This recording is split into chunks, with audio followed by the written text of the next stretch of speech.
Et mon histoire, c'est une histoire d'une tueur. Donc, il faut savoir, juste pour vous parler un petit peu de moi, de ma personnalité, quand j'étais plus jeune, j'avais tendance à beaucoup plus rêver ma vie qu'à vivre mes rêves. J'étais une fille très timide, très sensible, hypersensible, très créative, voilà. Mais c'est vrai que j'avais du mal à vivre dans ce monde-là, et du coup, je passais ma vie dans les salles obscures. Et j'étais passionnée par l'art en général et par les films. Donc j'ai passé ma jeunesse, mon adolescence dans les salles de cinéma.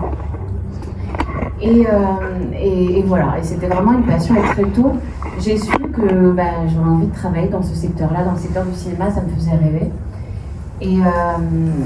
Et donc j'ai fait des études, je me suis un petit peu cherchée pendant mes études, hein. J'ai fait une hippocane, j'ai adoré les lettres, puis après une école de commerce en parallèle, puis après... avant ça, un LEA, un doc de LEA, école de commerce, un master de production du visuel. Finalement, j'ai trouvé mon premier stage dans le cinéma. Donc, j'ai découvert un métier qui est les ventes internationales de films. Et c'est quelque chose qui m'a passionnée, parce que moi j'aimais beaucoup l'international, c'est pour ça que je suis hyper heureuse d'être là aussi avec autant d'étrangers. Donc ça consistait en quoi? Ça consistait à vendre les droits de films français, de séries françaises, à l'étranger. Donc voilà, donc j'ai gravi les échelons au fur et à mesure. J'ai travaillé chez Louis Besson, chez Robacorp, puis j'ai suivi le directeur des ventes qui a créé sa boîte, et puis j'ai atterri chez TF1 et je suis restée 9 ans chez TF1. J'ai terminé VP International Sales, donc voilà, un poste, c'est ce que j'avais toujours voulu, et vraiment j'ai adoré ce que j'ai fait. J'ai vécu de ma passion. Je suis allée au bout du truc, et donc comme je vous disais, j'ai beaucoup voyagé, j'ai beaucoup négocié. Moi qui étais une jeune fille très timide, ça m'a vraiment appris l'assertivité, prendre confiance en moi et comprendre que la négo, ça peut être un jeu très rigolo. Voilà, faut juste pas sacraliser le truc, et ça m'a beaucoup fait grandir. Donc voilà, ça c'est sur la partie un peu pro, et encore une fois, j'ai adoré ça. Sauf que, en parallèle, donc je vous rappelle, hypersensible, etc., je me posais beaucoup de questions existentielles aussi. Et j'ai toujours ressenti une espèce de vide. Alors c'est difficile de l'expliquer, mais c'est un vide assorti d'une solitude qui était très là, qui était très ancrée en moi. Et solitude aussi parce que je suis restée célibataire un peu tout le temps, en fait. Donc c'est vrai que c'est quelque chose que peu de gens comprennent. Ils comprennent, oui.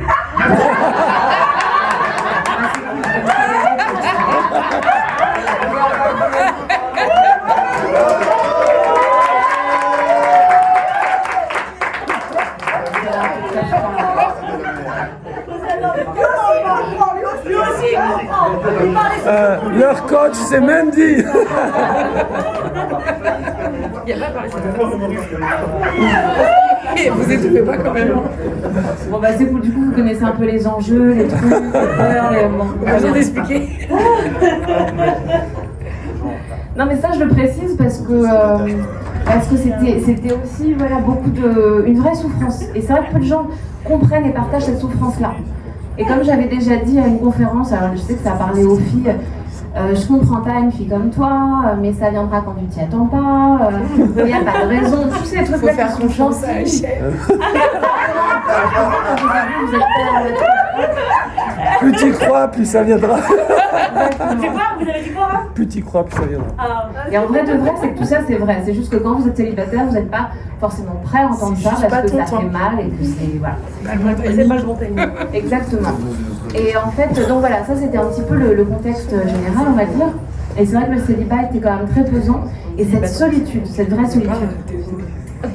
Et puis bien sûr les questions sur la vie, sur la mort, je vous dis très existentielles. J'ai toujours été baignée dans la philosophie et c'était mon référent en tout cas à l'époque.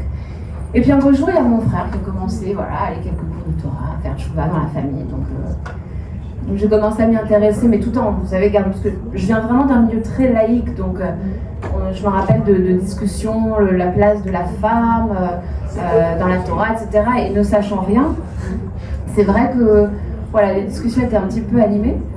Et au fur et à mesure, j'ai commencé à apprendre de lui, à l'écouter et à prendre conscience du fait que le point central, le point de départ pour pouvoir commencer à avancer, c'est la nava, c'est l'humilité.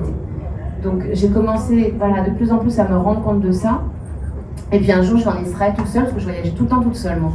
Et mon frère me dit, ça c'est marrant, tu vas à Jérusalem, il y a mon Rav qui est là-bas, donc pourquoi pas aller le rencontrer avec sa femme, très sympa. Ça commence toujours comme ça avec un Rav. Alors je dis, pourquoi pas, ok. Et puis donc, très agréable, des gens très ouverts. Donc déjà, ça casse un peu mes clichés aussi sur le monde religieux orthodoxe. Bien évidemment, Israël, c'est mon pays de cœur et c'est le pays dans lequel je me sens le plus vivante. Et puis l'année d'après, j'y retourne et je fais un premier Shabbat plein là-bas. Voilà, première expérience. Et là, c'est quelque chose que j'avais jamais fait, que j'avais jamais ressenti. Et du coup, pendant ce Shabbat, j'ai beaucoup, bien évidemment, j'ai pu sentir la Kedusha au sein de cette famille et les chants et le fait de tout déconnecter, ça paraît bête, mais voilà. Rien que ça, c'était énorme. Puis on a beaucoup discuté avec la rabbinite, beaucoup. Et je lui disais, tu sais, moi, je me cherche beaucoup, je suis célibataire, pourtant j'étudie la philosophie et je lis beaucoup de livres, etc. Et j'essaie de me nourrir du mieux que je peux. Et elle me dit, mais et ta neshama, comment tu la nourris?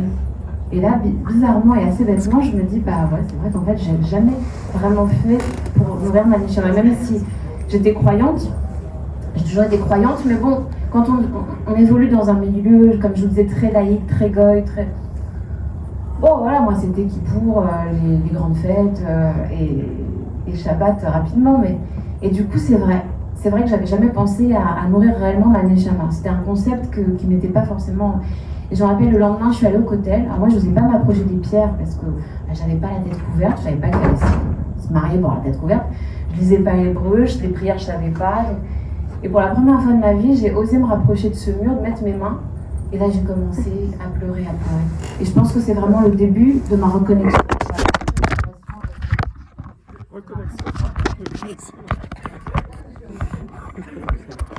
Je pense que ça a été la vraie reconnexion avec Hachem. Et j'ai commencé à déjà le tutoyer, parce que je le vous voyais avant, ça paraît un peu bizarre, mais voilà. Et à lui parler, à beaucoup lui parler. Et là, j'ai commencé à ressentir cette sensation, en fait, t'es pas seule. Et là, j'ai compris que j'étais pas seule et que je l'avais jamais été. Et alors là, ça a commencé à être une véritable histoire d'amour. Et j'ai commencé bien sûr à revenir à Paris. Je me dis, mais je veux l'emporter le Shabbat plein, c'est quelque chose de ouf, c'est énorme. Et donc j'ai commencé à faire Shabbat petit à petit et aller à des cours de Torah. Et puis, je sais pas comment vous dire, il y a certains cours, et je me rappelle d'un en particulier du Rav Lemel, c'était sur le Shabbat. Et je l'écoutais. Moi, je sortais de plusieurs années de thérapie. J'avais 9 ans de thérapie. Et je me disais, mais c'est incroyable, c'est vrai. Et pendant ce cours, et même d'autres, je pleurais, je disais, mais c'est vrai. Et en fait, c'est vrai, c'est quoi? C'est juste que j'ai commencé à me connecter avec cette notion du émet. La Torah, elle est émet. Et quand vous avez eu une vie pas très juive, quand vous avez fait une thérapie, que vous êtes pris des murs aussi, etc., c'est l'expérience de la vie qui vous fait prendre conscience à quel point la Torah, elle est émet. Voilà, là, je ne parle pas de milieu religieux, je parle vraiment de la quintessence de notre texte qui a véritablement un code de vie.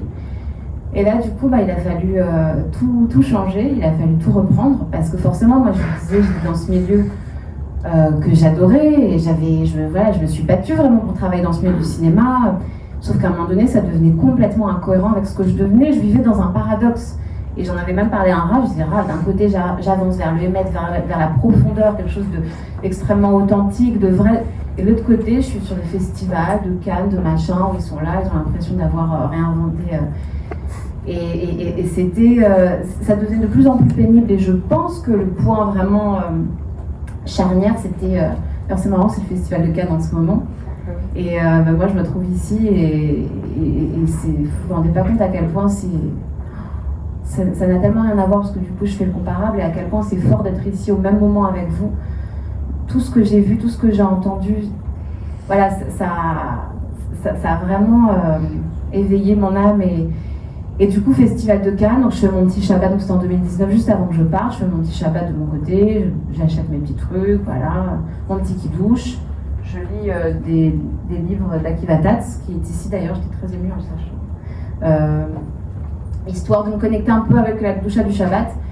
Et puis le soir même, faut bien rallumer ses portables parce qu'il y a des négos en cours, etc., etc. Donc je les rallume, vraiment avec les larmes aux yeux, parce que vous savez, cette notion de profaner le Shabbat, je l'ai vraiment vécu. Et quand on l'a vécu dans sa chair, on comprend. C'est pour ça, nourrissez-vous aussi de l'expérience, de ce que ça vous fait, qu'est-ce que ça me fait. Quand je vais à l'encontre de ce qui est le plus important pour moi, de mes valeurs et de mes convictions profondes. Et c'était horrible. Et le lendemain, alors j'enchaînais les meetings, machin, avec des Espagnols, des Latinos, des Américains, des ce que vous voulez, des Israéliens. Et je me dis, mais qu'est-ce que je fous là? C'est pas possible. Et c'était terrible. Donc j'essayais de donner le change. Et le soir, je me rappelle, à la fin de Shabbat, j'étais sur une plage, soirée, cocktail, machin. Et j'appelle ma mère, je lui fais, maman, c'est fini, je peux plus. Je crois que je suis allée à un point de non-retour et c'est trop dur, c'est trop dur. Ça n'a plus aucun sens. Elle m'a dit, ma fille, c'est le moment d'arrêter. Et c'était mon dernier festival de Cannes. Après, je me suis arrangée pour les derniers marchés du film Los Angeles, machin, à faire mon Shabbat. Donc j'ai négocié de pouvoir faire mon Shabbat pendant au moins le vendredi, samedi. Et pour moi, vivre son identité juste et partir vivre en Israël. C'est comme si la France était devenue une impossibilité de se révéler en tant que femme juive. En tout cas, à l'époque, pour moi, c'était ça. Donc, j'ai pris une date, je suis allée voir l'agence juive et je me suis dit, allez, là, on va faire l'Alien. Et donc, j'ai quitté TF1. Ça s'est très bien passé. De toute façon, j'en garde un excellent souvenir. J'ai eu la chance d'évoluer dans une équipe formidable avec... une manager qui était extrêmement... Donc il n'y avait pas de frustration par rapport, si vous voulez, au métier en lui-même. Et j'aurais pu continuer à évoluer, directrice, machin. Mais c'était vraiment l'incompatibilité avec ce que j'avais envie de devenir qui faisait qu'il fallait que ça s'arrête. Donc je programme l'Alia, etc. Puis avant de partir, je me dis, tiens, on va se faire un petit voyage à Oman. Sympathique, on en a beaucoup parlé. Toujours célibataire, je vous rappelle. Je pars à Oman peut-être 2 semaines avant le Covid. Donc déjà, on sentait que c'était un peu tendu, bien évidemment, je prie beaucoup pour le Zivouk, pour le mien, pour celui des autres, pour plein d'autres choses. Et puis voilà, je repars de ce voyage qui était un voyage absolument magique. Vraiment, Baruch Hashem, d'avoir pu partir juste avant tout ce qu'on a connu par la suite. Et puis le Covid arrive, donc on est tous confinés. Moi, je retourne chez mes parents, voilà. Et puis forcément, j'ai du temps, donc je me renforce. Je ne sais pas si vous vous rappelez, mais à ce moment-là, on priait beaucoup de télévisions, il y avait plein de cours de partout, donc je me renforce. Du coup, l'Alia, point d'interrogation. Et un jour, il y a une femme avec qui j'ai partagé ma chambre à Oman qui m'appelle et qui me dit, voilà, Odélia, parce que c'est mon nom, elle m'appelle Odélia, voilà, jusqu'à te déranger, je me demandais, est-ce que tu es toujours célibataire? Parce qu'elle savait que j'avais fait un chidour avant qui n'avait pas marché, qui avait été assez, voilà. Je fais, écoute, oui, célibataire chez mes parents, rien à perdre, hein. À un moment donné, pourquoi?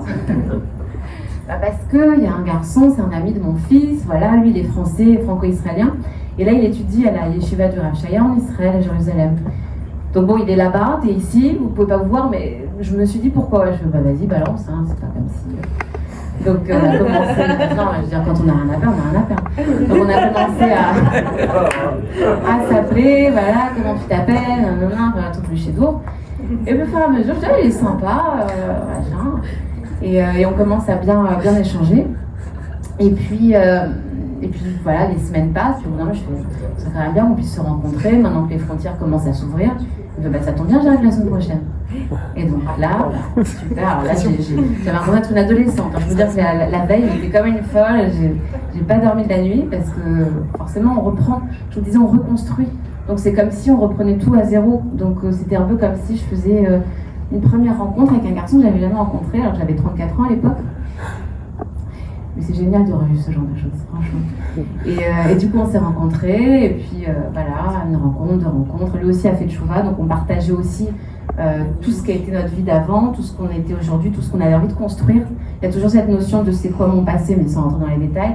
Aujourd'hui, je suis telle personne et vers quoi j'ai envie d'aller, dans quelle direction j'ai envie d'aller. Hyper important quand vous rencontrez quelqu'un, vous les construire. Parce que s'il y a une petite incompatibilité, après je reparlerai du Chidor parce qu'il y a tellement de choses à dire.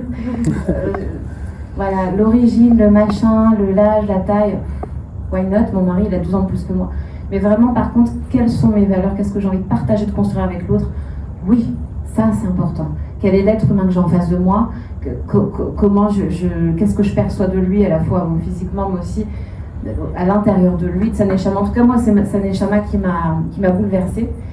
Et puis voilà, au bout de la 10e fois, il fait sa demande, et puis là, j'ai dit oui. Et on s'est mariés. C'est tellement inespéré, on ne peut pas savoir. Là, je vous en parle et vous me voyez. Mais c'était tellement inespéré que Voilà, Hachem ouvre les portes. Donc oui, c'est énervant quand on dit prépare et Hachem t'ouvrira les portes. Mais c'est vrai. C'est vrai, c'est juste que quand on est dans ce moment-là de peur, d'anxiété, d'angoisse, qu'on ne sait pas, que ça n'arrive pas, on se dit mais est-ce que je vais terminer seule?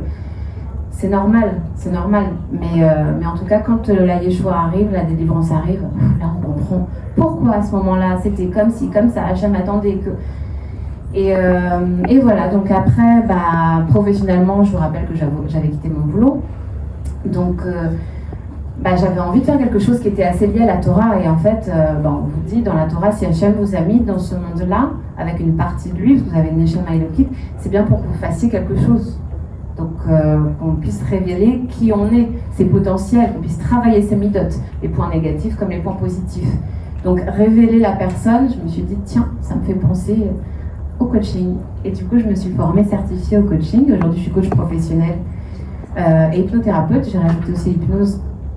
Et c'est passionnant. Voilà, c'est passionnant et c'est juste incroyable de pouvoir mettre en lumière les hommes, les femmes. Alors, je travaille surtout avec des femmes. Et voilà, si vous voulez, j'ai tout repris. J'ai tout repris pour pouvoir recréer cet alignement qui n'était plus là du tout. Et c'est aussi pour vous dire que rien n'est linéaire. Donc, vous avez un peu, vous avez des âges différents, mais ce que vous construisez aujourd'hui, c'est pour demain, puis ça pourra changer 1 fois, 2 fois, 10 fois. Mais en tout cas, voilà, c'est aussi pour dépressuriser un petit peu le truc. Rien n'est linéaire. Et au prochain, on évolue. Donc ça, c'est un bon point. Et voilà, je crois que c'est bon, ouais. À quel moment dans votre échouva vous avez commencé à installer la sniout? Est-ce que c'était après le mariage? Non, c'était avant justement. Et c'est marrant parce que souvent on me dit ah, c'est ton mari qui a voulu que tu te couvres toute la tête. Je me dis non, c'est moi. Lui m'a dit aucune partie, comme tu veux, c'est toi qui. C'est moi. Si vous voulez, je vous parlais, je me suis. En même temps avec Shabbat et... Ouais, je me suis permise de vous dire que je ressentais un vide intérieur, une solitude et une tristesse. Ça se voyait pas parce que je donnais le change avec l'humour, merci l'humour.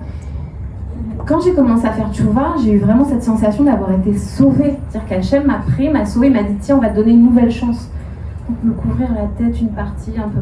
Bien évidemment, la tsniout, bien évidemment. Et en plus, on apprend aussi à s'aimer avec des robes et la tête couverte. On apprend à se trouver jolie, tout ça, ça s'apprend. Mais si vous voulez, aujourd'hui, pour moi, c'est évident parce que j'ai vraiment cette notion, cette sensation d'avoir été sauvée. Pour moi, c'est vraiment ça. Et de l'extérieur, ça ne se voyait pas parce que, je vous dis, ma vie, elle était, waouh, elle voyage partout. Alors, je ne postais pas sur les réseaux sociaux, mais j'ai fait des très beaux endroits, des très beaux hôtels, j'ai rencontré des stars, mais je veux dire, aujourd'hui, c'est tellement fade par rapport à tout ce que je vis avec vous, ici, aujourd'hui, tout ce que je vois. Donc ça s'est imposé, si tu veux, parce que je lui dois tout. Et qu'à un moment donné, oui, c'est logique. Et qu'en plus de ça, plus vous intégrez ces choses-là dans vos vies, plus vous comprenez après coup que, en fait, ça te fait du bien. Ta neshama, elle vibre, elle est heureuse. Quand tu te couvres la tête, quand une fois mariée, moi, je me sens protégée. Jamais j'imaginerais de sortir sans. Tu te sens encore plus belle, encore plus... Donc, encore une fois, la halakha et toute la partie de la pratique, il faut pouvoir l'intégrer et pas tu fais parce qu'on t'a dit qu'il fallait que et que ça c'est à soi. J'ai pas fait d'école juive, je sais pas ce qu'on vous dit, mais en tout cas c'est pas ça. C'est vraiment comment je l'intègre, je me l'approprie et comment j'arrive à m'épanouir, à trouver de la simra et du bonheur en faisant tout ça, en intégrant au fur et à mesure tout ça. Donc aujourd'hui, oui, il y a encore plein de choses que le chemin est long et avec la Hachem, j'aimerais encore avancer encore et encore. Mais en tout cas, les choses, elles se font parce que je lui dois tout. Et du coup, voilà, je l'ai fait avec le cœur. Aurélia, j'aurais 2 petites questions. La première, c'est, vu que maintenant que tu as vu commenter au niveau la Torah, etc., est-ce que tu penses vraiment que, vu que tu étais déjà un haut poste dans le monde du cinéma, etc., est-ce que si tu aurais donné tes conditions, je fais Shabbat, les fêtes et tout, est-ce que tu penses vraiment que maintenant ça aurait été vraiment incompatible avec ta vie juive de femme et de continuer ton poste d'avant ou pas? Ouais, déjà c'était pas possible, c'était pas compatible parce que quand t'as un festival de Cannes qui dure 2 semaines, tu peux pas t'absenter les week-ends qui sont les plus gros jours où t'as les grosses négos, etc. Donc c'était incompatible. Et si ça avait été compatible, en fait je trouvais plus de sens. Et pour moi le sens il est essentiel, il est vital. Vendre des films avec Christian Clavier, je sais pas si ça sera pas ça. J'aime beaucoup le cinéma français. Ce sera sur tous les réseaux. Non, mais si tu veux, ça avait plus de sens. Moi, j'avais envie de... Moi, c'était l'humain. Vers la fin, ce qui me plaisait dans les rendez-vous que je faisais, les négociations, c'était d'être avec déjà des cultures différentes et de pouvoir les écouter, de pouvoir négocier, de pouvoir échanger, de pouvoir créer du lien. Et avec mes collègues ou les gens que je voyais un petit peu malheureux au travail, c'était de pouvoir vraiment les écouter, parce que déjà, on a beaucoup besoin d'écoute. Donc, vraiment d'accueillir la parole. Et après, de les valoriser, de leur donner envie. Parce que moi, je voyais de la lumière. Et c'est une des choses que je préfère dans la vie, c'est de voir la lumière chez les gens. Donc en fait, ça devenait incompatible parce que ça me plaisait plus, il n'y avait plus trop de sens. Tu vois ce que je veux dire, passer mon temps à vendre des films, voilà. Et je te dis, pourtant, j'adorais mon équipe, j'étais pas du tout malheureuse. C'était très excitant de faire ce que j'ai fait dans les conditions de l'époque, avec l'équipe de l'époque. Mais c'était juste que je parlais de vérité, pour moi, voilà, on n'était plus dans le émet. Oui, souvent on voit des personnes qui font de tchouva après une dépression, une perte, un échec professionnel, et ça, un mur dans la vie, et là, vous, c'est au sommet, quoi. Au sommet, en train de monter. Oui et non, parce que je vous dis, moi, je ressentais ce vide, il y avait un vide. Et à un moment donné, quand vous avez cherché dans la philosophie grecque, antique, ce que vous voulez, et qu'il n'y a rien qui va combler ce vide, ou en tout cas nourrir, à un moment donné, vous découvrez la Torah et c'est une vraie découverte bouleversante. Donc il n'y a plus le choix. Moi, quand on m'a dit waouh, quel courage, alors oui, c'est sûr que ça donne un peu de courage, mais moi, ce que je dis souvent, c'est que j'avais plus le choix. Soit je vis dans une vie qui n'est plus la mienne, ou soit j'y vais, quoi. Ouais. Oui.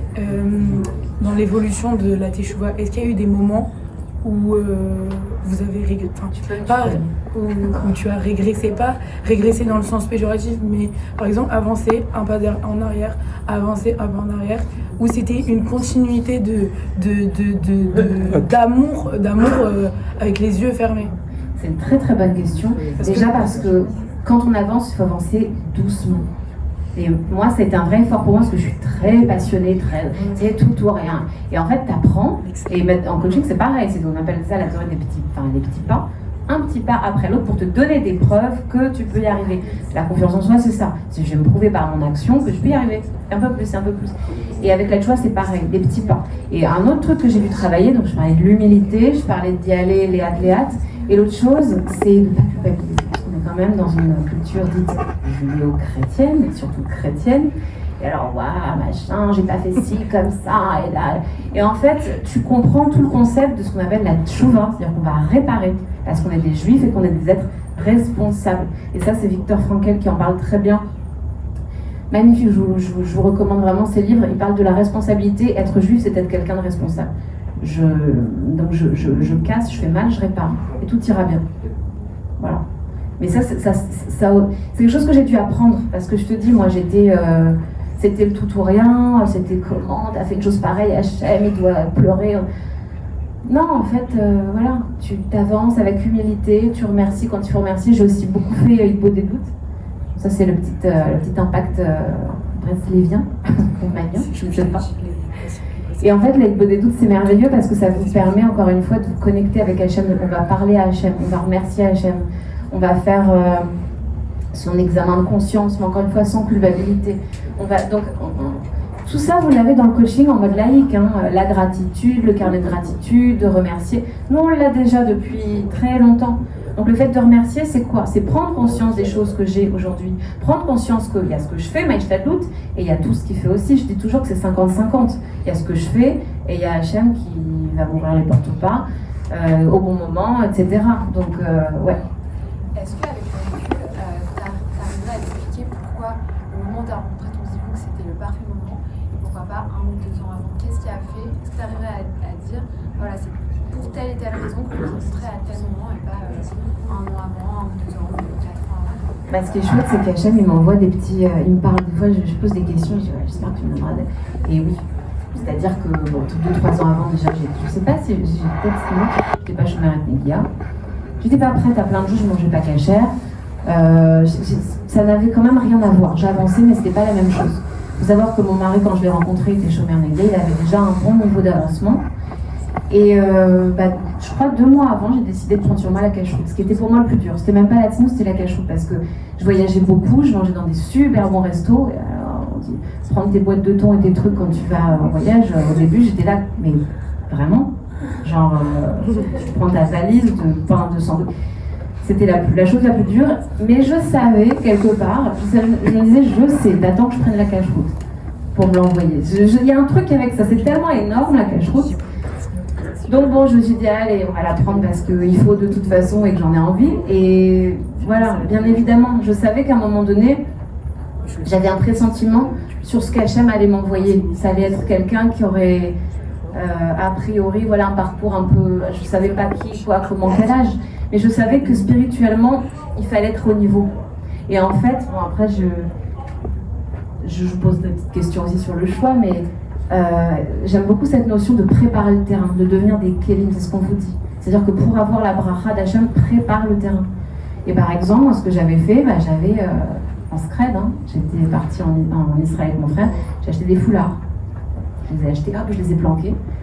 C'était à la fois un peu dur parce que je me disais, voilà, t'es toujours pas, vous savez, il y a de Sarah, t'es toujours pas mariée, tu t'achètes des foulards, t'es mignonne. Mais en même temps, je savais qu'il fallait le faire, donc j'ai acheté des foulards et je les essayais pour voir comment ça m'allait. Donc je préparais le terrain. Pourquoi ? Pour accueillir vraiment la bracha d'Hachem. Soit vraiment, c'est cette idée d'être des kélim et de préparer la chose. Et là, je vais vous confier un truc très personnel parce que je me sens bien avec vous. Là, j'ai acheté des trucs pour bébé. Voilà. Parce que, oui. Et c'est pas facile. C'est pas facile parce qu'on se dit, ça fait déjà plus de 2 ans. Mais en même temps, il n'y a que ça. Ce truc de, mets ton Yetzara de côté, mets ta Gahava de côté, mets ton moi je sais, machin, j'ai pas eu de preuve. Parce que ça arrivera, conditionne-toi. Et ça, encore une fois, je vous parle de ça en mode juif. Dans le monde laïque, on vous parle que de ça aussi, de préparer, de se conditionner sous ça. Et c'est vrai que même neurologiquement, à partir du moment où vous ancrez, vous créez des habitudes comme ça bonnes, à un moment donné, les choses arrivent. La confiance en soi, c'est pareil. Donc voilà. Et je sais que c'est ce qu'il faut faire. Donc je vous encourage vraiment, mesdemoiselles, à acheter des foulards, même un talit pour votre futur mari. Vraiment préparez le truc. Parce que quand vous retomberez sur le truc, vous pouvez pas voir l'émotion que ça crée et vraiment la reconnaissance pour Hachem. C'était, en fait, ça servait à ça. Ça avait un sens. Et les hommes, ils préparent pas le terrain. C'est vrai que je parle beaucoup dans cette direction parce que j'ai l'habitude de parler à des femmes. C'est pour ça. Messieurs, préparez le terrain. Est-ce que Il faut qu'ils veulent aussi. Qu'ils veulent. Non, mais vous aussi. Et vous savez, là on parle de trucs matériels. Alors, c'est parce que c'est symbolique. D'acheter un foulard, c'est symbolique. Donc, ça nous parle. Après, d'un point de vue immatériel, les midotes, c'est fondamental. Moi, j'étais une fille qui avait une confiance en elle à moins 20, vous ne pouvez pas vous imaginer les séances de psy que je me suis fait, etc. La psy s'est arrêtée quand j'ai vraiment commencé à donner beaucoup plus de poids à la tchouva. En fait, c'est vraiment la Torah qui a pris le relais, mais puissance 1000. Et le travail sur les midotes, la confiance en soi, de casser un peu ces clichés. Ah ouais, mais tous les mecs, ils sont depuis les Parisiens, au secours, et puis les filles, au secours.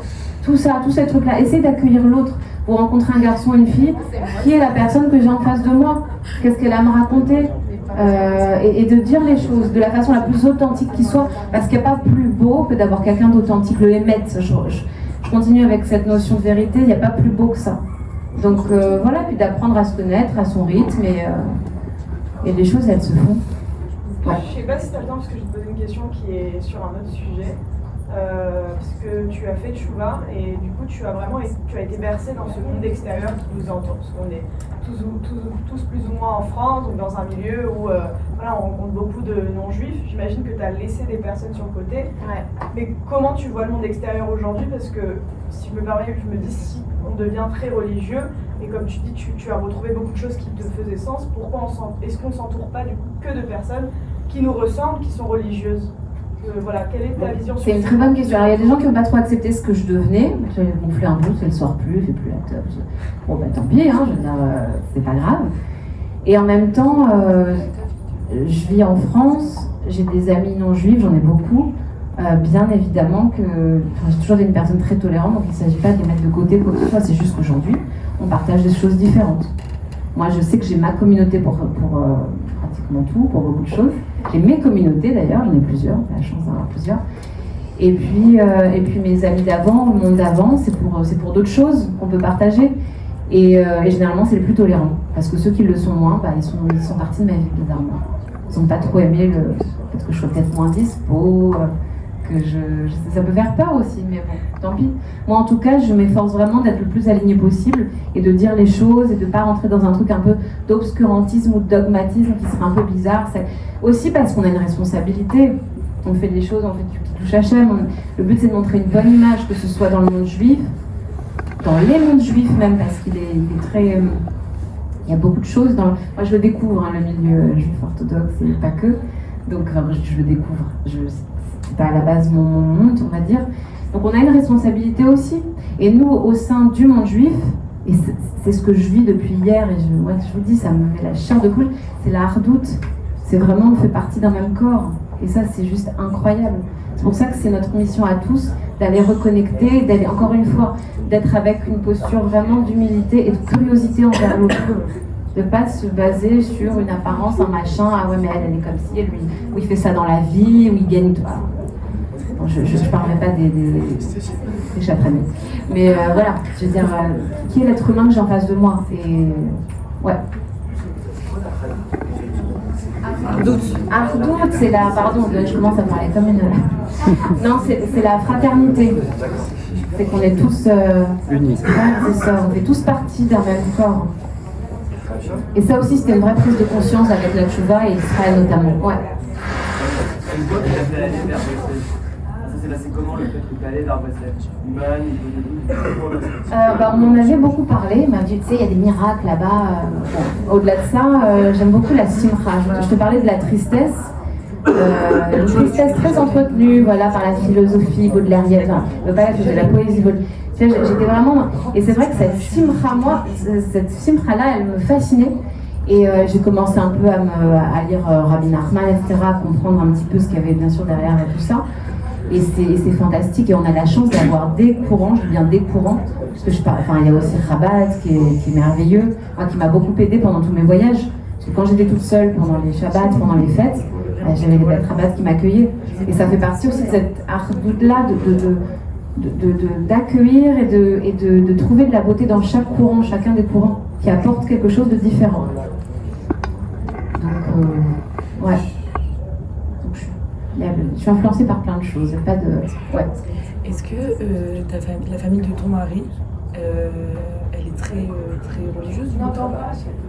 Est-ce que la famille de mon mari est très religieuse? C'est comme la mienne, c'est le même niveau, ils ont avancé avec nous, ils ont fait tchouva aussi. Ils sont impressionnants, moi ils m'impressionnent parce que à leur âge d'avancer, Il n'y avait pas cette peur de se dire c'est pas mon monde, d'avancer mais de se dire qu'il y a un énorme fossé avec la famille, pour d'autres. Le fossé il devenait de moins en moins grand parce qu'on a la chance d'avoir une famille très respectueuse. Donc qui a avancé avec nous par respect. D'abord, je sais que moi mes parents c'était par respect. On va leur mettre leur plata par respect. Puis au fur et à mesure, forcément, c'est mon petit côté rabat. Les Shabbats, qu'est-ce qu'on fait? On discute, on échange. Il y a toujours un livre qui est posé un peu comme ça. Oh, regardez, je vais vous lire ça, c'est magnifique. Et au fur et à mesure, forcément, quand on arrive à parler avec les bons mots, avec le cœur de cœur à cœur, sans juger, parce que ça, c'est la pire des choses à faire, à un moment donné, on a une neshama, donc il y a quelque chose qui va s'éclairer. Et chez mes parents, ça a été ça. Et quand je vois aujourd'hui ce qu'ils sont, je trouve ça merveilleux, parce qu'à leur âge, c'est pas évident, et surtout quand on n'a pas ces références-là. Et quand on se sent exclu. Moi, je me sentais très exclue au début. Pas du tout, je me reconnaissais pas dans la communauté juive, les jeunes. Et au final, en fait, je suis en train de faire un voyage que j'aurais pas fait à l'époque, mais je me dis, vous voyez ce que je veux dire? Voilà. J'ai l'impression d'avoir 22 ans. Moi aussi. Moi aussi. Extra. Est-ce qu'il n'y a pas derrière l'idée dans le jugement, il y a la condamnation, il est comme ça, il doit être que ça? Ouais, et puis il y a beaucoup de gavard, c'est-à-dire que moi je sais que, mais j'en sais rien en fait, t'es qui pour savoir? Je sais rien. Pour moi, le mot juger, c'est quelque chose de positif. Toujours dit, je peux pas. Ah. C'est condamné, ça c'est ok. Oui, t'as raison, on a un puriste. T'as raison. T'as raison, c'est dans le sens quelque chose qui va tomber de jugement. Ouais, de limite. Ouais, t'as raison. Ouais, il y a le côté. Ouais, c'est vrai. Encore une fois, moi, c'est pour ça que j'ai appelé ma boîte à Nava d'ailleurs, parce que pour moi c'est le début de tout, et c'est pareil, quand je juge, je connais rien. Et d'ailleurs, quand on vient me voir aujourd'hui en coaching, on me dit ah, moi j'attends que vous me donniez des conseils, moi je vais rien vous donner, parce que je suis pas vous, j'ai pas vos valeurs, votre personnalité, votre vécu, donc moi je vais vous poser beaucoup de questions, on va avancer ensemble, je vais essayer de faire le miroir de temps en temps, mais je vais pas vous donner de conseils, qui je suis moi pour vous donner des conseils. Donc ça revient à ce truc-là de accueille la personne qui est en face de toi pour ce qu'elle est, ce qu'elle a vécu, ce qu'elle a envie de construire. Tu connais rien d'elle, donc tu préjuges pas.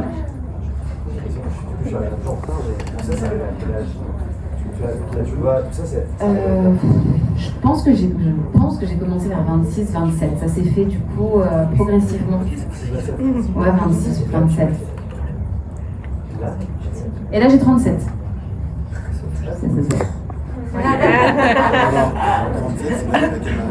Faut pas demander l'âge.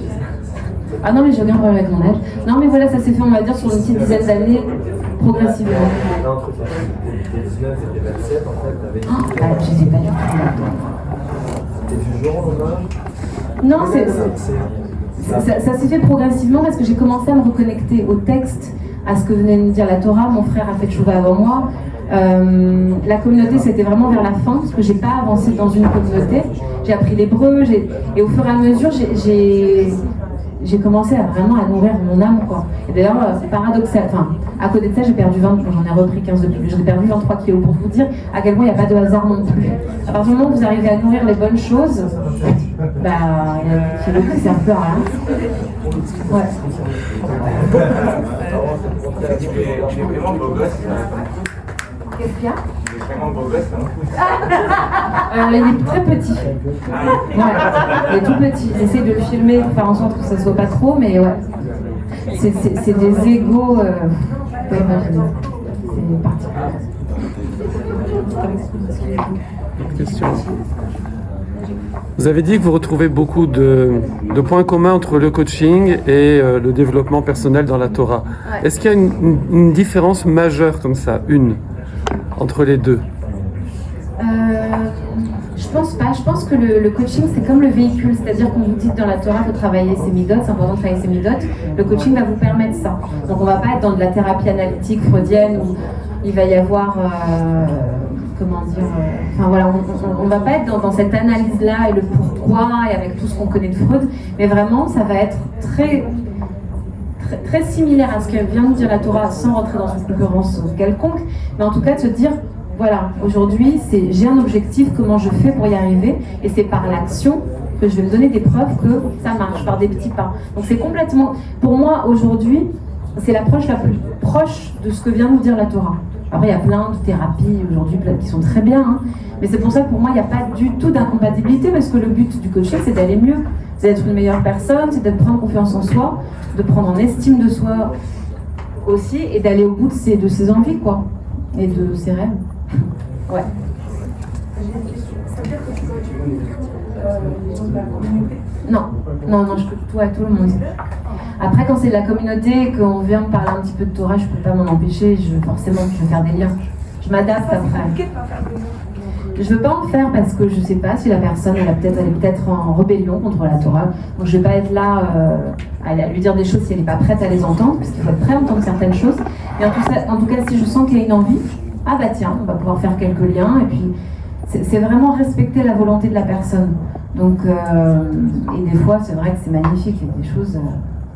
voilà. Moi, c'est là que je m'éclate vraiment, en vrai. Quand on va mettre un petit peu de Torah aussi. Mais ça reste quand même... voilà, mais c'est optionnel, on va dire. Mais la gestion des enjeux. Non. Je vais utiliser la sagesse de la Torah, mais je ne vais pas leur parler de Torah et je vais pas... Non. C'est plus... Moi, c'est plus qu'un bagage. Ouais. Moi, j'ai deux questions qui n'ont rien à voir. La première, c'est plus par rapport à la confiance en soi.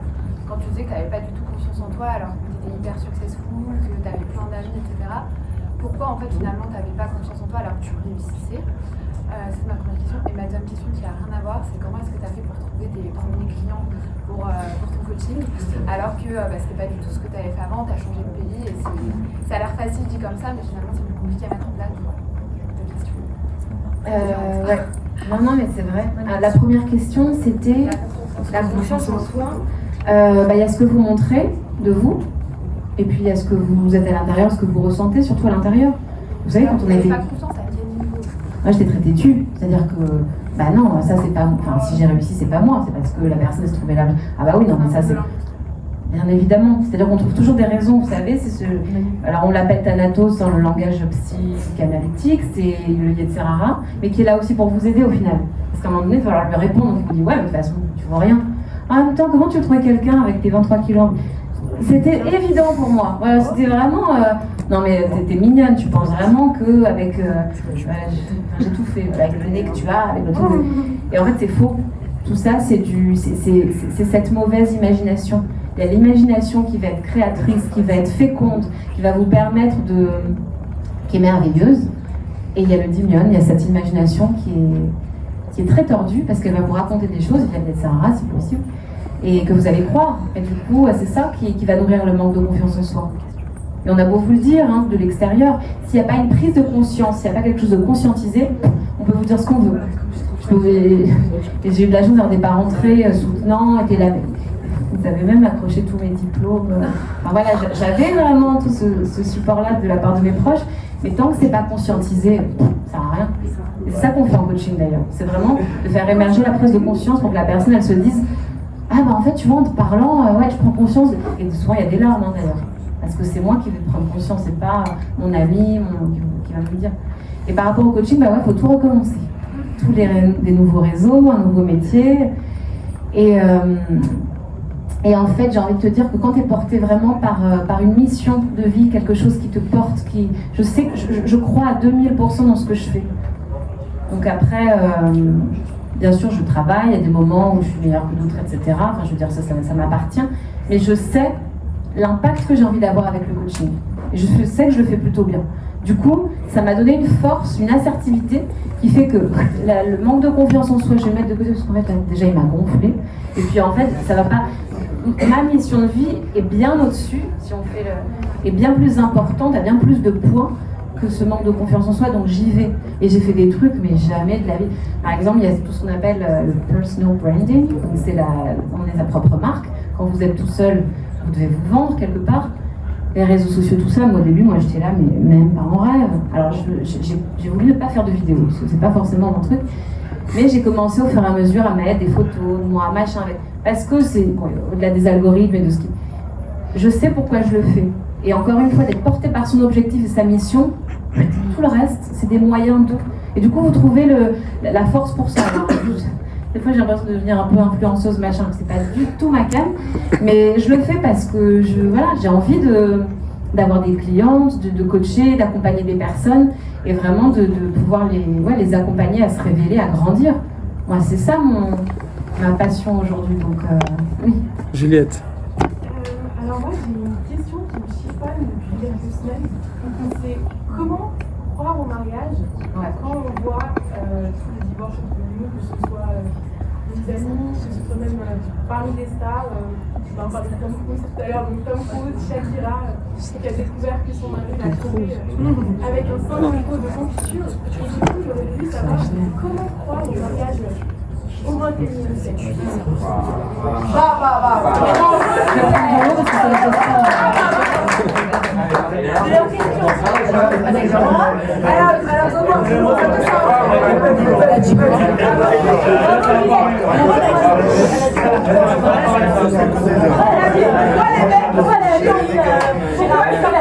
Très bonne question.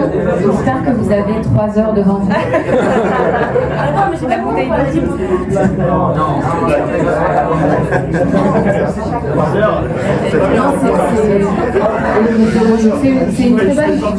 c'est une très bonne question. Moi, j'ai envie de te dire... Moi aujourd'hui je vois autre chose à travers mon couple. J'ai rencontré mon âme sœur et on est en train de construire quelque chose. Donc aujourd'hui je vois ce que je vois et ce que je construis. Alors c'est vrai que ça se passe beaucoup moins bien dans plein d'autres couples. Mais à un moment donné c'est aussi qu'est-ce que tu vois, qu'est-ce que tu as envie de voir, qu'est-ce que tu as envie de qui tu as envie de t'inspirer. Et quand tu commences à voir ce qui marche, donc généralement on essaie d'aller vers ce qui marche et voir quelles sont les recettes pour que ça marche. Là, tu vois que c'est toujours un peu la même chose, le respect, bien évidemment. On respecte l'autre, le fait de savoir lui parler, de savoir communiquer. La communication, ça devrait s'apprendre à l'école primaire. Encore une fois, on est deux genres différents, voire opposés, pas complètement, enfin, très différents dans nos façons de fonctionner. Donc si on ne communique pas et qu'on prête des intentions à l'autre et qu'on présuppose, tu m'étonnes qu'à un moment ça ne marche pas. Donc essayez vraiment d'aller voir ceux chez qui ça marche et qu'est-ce qui fait que ça marche. Et tu verras que généralement le respect des valeurs, etc., l'écoute, la communication, le non-jugement, des choses qui paraissent bateaux, mais c'est la base pour construire et avancer dans son couple. Et c'est... moi, je sais que je vous confie des trucs perso, mais moi, je sais que je suis hypersensible. Donc c'est vrai que je pense que tout le monde sait ce que je ressens à l'intérieur de moi. C'est pas vrai, c'est faux parce qu'on ne peut pas savoir ce que je ressens. Et je sais que j'ai vraiment pris sur moi au début pour communiquer avec mon mari là-dessus, parce qu'il ne comprenait pas, il pensait que je faisais la tête. Alors, j'avais juste besoin d'un peu dans des moments où les émotions sont trop fortes, de m'isoler un peu. Mais ça, si je lui explique pas, si je communique pas avec lui, comment tu veux qu'il sache? Et ça peut, on peut très bien du coup rentrer dans un conflit. Oui, pourquoi tu fais la tête et machin, c'est ce que je t'ai dit. Non, c'est juste que je t'ai submergée. Donc il y a combien de disputes arrivent après des comment on appelle ça? Ouais, des non-dits ou des malentendus. Ah oui, des malentendus. Donc à un moment, vas-y, creuse l'abcès, dis les choses. Dis les choses. Et pour ça, il y a un outil qui est extraordinaire, que vous connaissez peut-être, c'est la communication non violente, la CNV, qui est un outil extraordinaire. Peut-être qu'on fera un atelier, un truc dessus, mais pour vos enfants, pour vos conjoints, avec tout le monde, votre boss. C'est un outil qui est très intéressant parce qu'on va s'exprimer avec authenticité et on va écouter avec empathie. Et l'empathie, elle est pour soi et pour les autres, mais aussi pour soi. L'authenticité, elle est pour les autres. Voilà, on est toujours dans ce rapport de moi à moi-même et moi à l'autre. Donc voilà. Donc après, tout dépend. Qu'est-ce qu'on veut regarder comme couple? Est-ce que c'est ceux qui ne fonctionnent pas? Est-ce qu'on veut être dans les sondages, les pourcentages, un coup sur deux? Ou est-ce qu'on veut plutôt aller voir ce qui se passe du côté de... Moi, je pense que les gens, ils se marient pas pour les bonnes raisons. Peut-être. Dans sa question, ils se marient pas pour les bonnes raisons. Yehuda. Vous faites du coaching aujourd'hui. Vous avez parlé beaucoup de développement personnel, de prise de conscience envers vous quand vous avez fait le Tchouva. Est-ce que vous sentez, est-ce qu'il y a des choses que le coaching complémentaire à la Torah ou est-ce que c'est complètement différent? Est-ce que c'est pareil? C'est complètement complémentaire. Complètement complémentaire. C'est dans la Torah, il y a un niveau supérieur qui est vraiment le côté spirituel il y a du coaching spirituel, moi je ne m'intéresse pas forcément, mais c'est vraiment de se brancher à un moment donné, de brancher sa neshama avec Hachem et de construire cette relation-là. Ça appartient vraiment à la partie religieuse, mais c'est complètement complémentaire. Et comme dans une relation à l'autre, la relation avec Hachem, c'est pareil, elle s'entretient. Pourquoi on fait une bracha avant, après? Parce qu'on va entretenir ce lien, une fois que ce lien il est coupé, et l'analogie elle est aussi avec le couple, hein. Bon, ça va être plus compliqué de revenir. C'est toujours possible de revenir, mais ça demande plus d'efforts, Donc pour moi, c'est pareil. On est... Ouais. Question rapidement. Là où je vis, je vois beaucoup de couples qui ont fait des shibouk. Et pour moi, je trouve que le shibouk, c'est un peu le process accéléré du je te rencontre, on paye un ou deux fois au restaurant, on se marie 6 mois après. Et après, on fait les enfants et on enchaîne. 6 mois, t'es gentil, il y en a qui se marient en 3 semaines. C'est la question. Et bref, donc tous ces gens que je connais qui sont maintenant dans la trentaine, la quarantaine, ils ont tous quasiment des problèmes de couple. Ils ont tous des enfants, 3, 4, 5, parfois 8. Et ils viennent.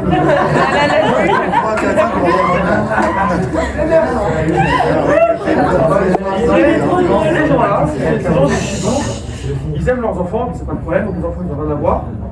Ils viennent et ils entendent parler de leurs problèmes. Ils ont tous le même problème et quasiment tous à la fin du divorce. Pas tous. Ouais, il y a une petite généralité là.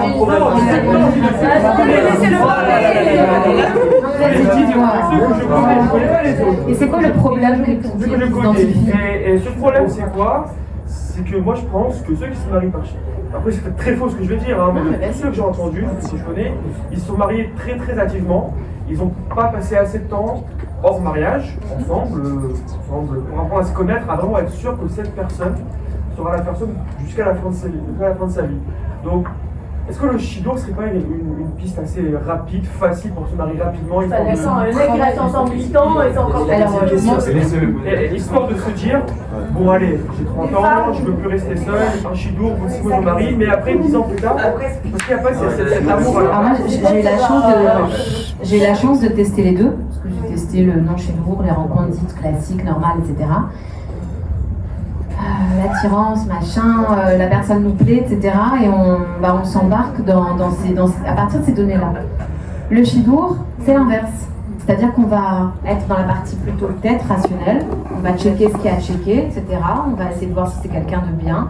Moi j'avais appelé le rave de mon mari, son cousin, et j'ai trouvé ça hyper rassurant. Et du coup, à partir du moment où le terrain est déjà là, on va apprendre à se connaître, et puis petit à petit à s'ouvrir, etc. Et là, les sentiments vont venir. Et moi, je vais te dire, et pourtant, je ne viens pas du tout de ce monde-là. Au bout de 10 fois, j'étais là, quand est-ce qu'il fait sa demande? Là, ça y est. Parce que ça m'a paru être tellement long. À un moment donné, quand tu débranches ton cerveau de la façon classique, dite normale, il faut vivre avec la personne 6 mois, 1 an, etc. Et que tu te mets en mode Shidour, et que tu adhères aussi à ce concept qui est complètement nouveau, et voire un peu étrange pour des juifs français qui n'ont pas forcément... Au bout d'un moment, je pense que forcément c'est Hachem qui t'aide aussi à voir les choses différemment, c'est sûr. Mais le temps il passe vite entre les rencontres et tu sais dans quoi t'investis quelque part. Il y a plein de choses que tu sais pas, c'est pour ça que ça reste quand même un risque. C'est sûr que t'as pas vécu 10 ans avec la personne, 20 ans, en fait, t'as pas le recul d'avoir vécu toute ta vie avec ta personne pour te dire est-ce que c'est le bon, est-ce que ça se passera bien. Donc c'est à partir du moment du mariage où tout commence. Mais c'est une aventure qui est tellement extraordinaire. Moi, c'est la plus belle aventure de ma vie, en vrai, de construire. Mais ça se construit, par contre. J'entends qu'aujourd'hui, grâce à Dieu, on vit longtemps. Aujourd'hui, on peut vivre jusqu'à 100 ans. Ça s'appelle des croyances limitantes, les amis. Voilà. Vous êtes dit, avant même, il allait à la prépa. Avant même, on va dire, d'accepter l'alliance. Est-ce que vous vous êtes dit, c'est cet homme avec qui je vais potentiellement passer les prochaines 70 années? Ouais. Le seul. Ouais. Le seul. Parce qu'avec moi, dans ma tête, quand j'ai pu étudier il y a quelques années les Maseret Ketubot, rapidement, et j'ai vu qu'à l'époque, la confiance était mise, dans les était mise à la rude épreuve entre les Nissouines et les Kiddushin. Je devais partir 1 an en solo, et là, on savait que quand on se mariait, c'était fini. Là. Pendant 1 an, on a galéré, on était seul, loin. Moi, j'ai galéré seul. Donc quand j'ai... Oui, c'était financier déjà. Oui, au-delà de la réponse géniale à laquelle j'adhère complètement, juste pour revenir sur les faits. Est-ce qu'on a des chiffres? Est-ce qu'on a des statistiques? Je ne dis pas que tout est rose dans le monde religieux, mais est-ce qu'on a le pourcentage de divorce dans le monde laïque par rapport au pourcentage de divorce dans le monde religieux? Ça, il faut partir déjà des faits, parce que là tu nous parles d'un certain cercle qui sont autour de toi, qui sont venus te voir, je sais pas pourquoi, et tu nous dis ils sont tous dans le même bateau. Donc essayons de prendre un petit peu de hauteur, de regarder les chiffres, et là tu seras très étonné. Ça veut pas, je dis pas qu'il n'y a pas de divorce dans le monde religieux, mais tu seras très étonné. Mais je suis très étonné parce que j'ai vu des rabbins, c'est impressionnant. Et alors? Et des femmes qui... Mais ça peut arriver, bien sûr que ça peut arriver. Mais toi tu parles maintenant d'une généralité, je dis juste avant de partir de cette généralité, prenons des faits qui sont incontestables.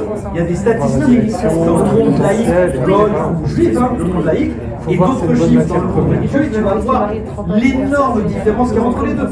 Déjà, ça va te donner un élément de réponse au-delà de cette réponse extraordinaire. Pas du tout, pas aujourd'hui. Il y a 50 ans, je suis d'accord avec toi. Il y a 50 ans, je suis d'accord avec toi. Voilà, il a des exemples de rabbins dans toutes les communautés, même les plus orthodoxes. Aujourd'hui, des personnes qui ne sont pas heureux divorcent. Oui, oui. Absolument. Franchement, je suis pas sûre. On se marie beaucoup. Comment? On se marie beaucoup plus. Oui, mais est-ce qu'on divorce dans les... Si on se marie Divorcer déjà, beaucoup plus, c'est tabou, je pense. C'était tabou, ça n'est plus maintenant. Oui.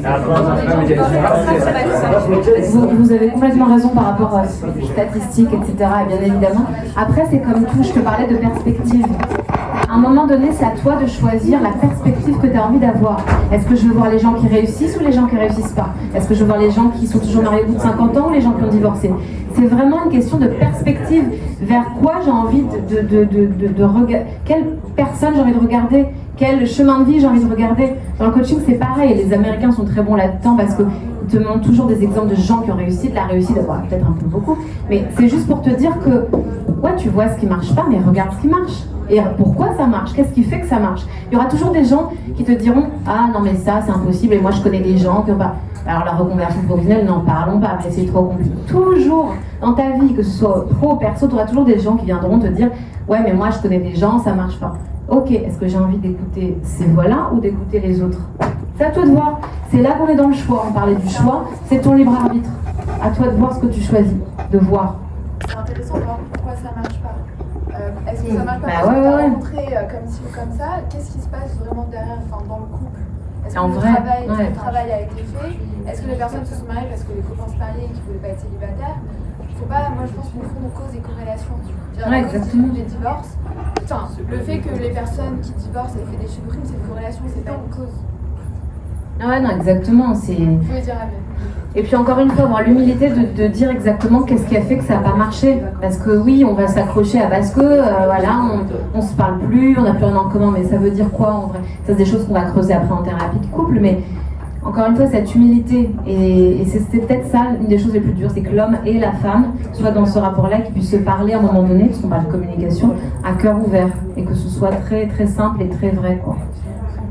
Ouais. Je pense qu'il faut qu'ils prennent. Est-ce que vous trouvez que l'époque dans laquelle on vit aujourd'hui, elle est peut-être pas plus difficile qu'il y a 15-20 ans parce que justement on a les hommes d'avoir beaucoup de choix. Alors c'est vrai que le choix, ça peut faire peur, trop de liberté, toute la liberté. C'est sûr que le choix, c'est... Bah en fait, quand on choisit, on renonce à quelque chose. Quand on choisit, on renonce à quelque chose qui potentiellement aurait peut-être été mieux, etc. Et là, je reviens à cette fameuse imagination d'Iman qui va venir nous mettre des trucs dans la tête. Oui, mais j'aurais pu me marier plus tard avec telle fille, machin... Donc oui, mais en même temps, c'est pour ça que c'est important de... Je parle beaucoup d'alignement, d'être aligné. Et en coaching, on parle beaucoup, mais je crois que ça vient de la cabane. De tête, cœur et corps. Avec ce que je pense, ce que je ressens, ce que je fais. Et il y a aussi l'intuition. C'est important aussi de donner une certaine place à son intuition. D'accord? En tout cas, d'être aligné avec tout ça. La tête, les pensées, le cœur, les émotions, parce qu'on est quand même aussi régi par les émotions. Et l'intuition, mes actions. Ouais. Tu as parlé de Shiori tout à l'heure, et je trouvais ça assez intéressant, parce que évidemment, tu parles de oui, il faut penser à ce que la personne elle a derrière son apparence. Et alors, est-ce que tu aurais une réponse pour me dire pourquoi on fait ces chiots en se voyant finalement? Même si au préalable, on appelle, on fait, pourquoi alors vous avez vraiment besoin de vous voir? Parce que finalement, on parle beaucoup que c'est ce qu'il y a à l'intérieur, c'est de ça qu'on va être attiré, et non le physique de la personne et dans le monde dans lequel on vit.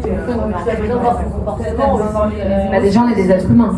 Donc, il y a ce que la personne a à l'intérieur d'elle. Il faut aussi que physiquement on se plaise. Sinon, c'est compliqué. Je veux dire, il faut qu'il y ait de l'attirance. Enfin, on parle d'un couple, hein, on parle pas d'un pote. Donc, c'est évident qu'il faut qu'il n'y ait pas des standards de physique, heureusement, parce que sinon, quelle déprime, quelle horreur. Au moins qu'on se rencontre et qu'on apprenne à se connaître, voilà, que ce soit comment la personne à l'extérieur et à l'intérieur. Mais parce que dans d'autres cours de Torah, tout ça, on dit d'abord, on est des, je sais pas vraiment les termes, on est des âmes, et ensuite, tout ce qui tout notre corps, en fait, n'est que superflu. Donc, moi, je dirais que c'est un écrin, plutôt. C'est important aussi de prendre soin de son corps. C'est l'écrin de l'âme. Donc plus tu en prends soin, et plus la neshama elle sera protégée. C'est pas incompatible du tout, au contraire, on est dans un monde matériel. On passe notre vie à élever la matière. On passe notre vie à ça. Ça c'est très... C'était qui? C'était Platon, je crois. Il n'y a pas de dualité, l'essence, il n'y a pas le corps et l'âme. C'est bien plus profond et complexe et beau que ça. On est dans un monde matériel, donc on élève la matière. Je vais manger un truc, je vais élever ma pomme, mon truc. Et c'est pareil avec nous. Je veux dire, on a un corps, il faut en prendre soin. Et c'est un écrin, c'est quelque chose qui va renfermer mon âme. Est-ce que vous pouvez dire un petit mot sur justement la perception physique? Je pense que tout le monde a remarqué que parfois en premier regard, on va voir un garçon, on voit une fille ou inversement, et il se dit c'est pas mon genre, voilà.